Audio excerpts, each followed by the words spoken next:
U zei daarnet, de eilanden moeten investeren in koopkracht en ook in het verbeteren van de infrastructuur. Maar het lijkt tegenstrijdig als Nederland besteedt miljoenen extra voor het verbetering van de koopkracht en duurzame energie in de BES-eilanden. Dit klinkt een beetje oneerlijk in het Arubaanse volk.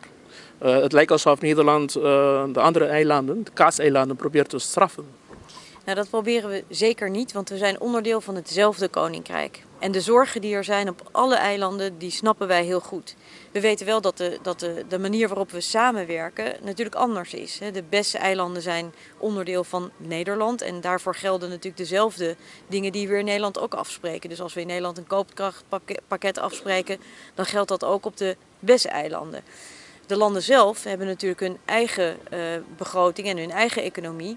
Maar daar speelt wat mij betreft een belangrijke rol juist dat die overheidsfinanciën ook op Aruba en Curaçao en Sint Maarten zodanig op orde zijn dat er ruimte is.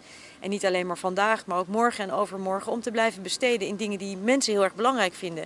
En dat is koopkracht, en dat zijn de wegen, en dat is goed onderwijs, en dat is zorgen dat er al dit soort dingen goed geregeld zijn. Maar daar hebben natuurlijk de landen een andere verantwoordelijkheid dan de BES-eilanden die meer onderdeel zijn gewoon van Nederland.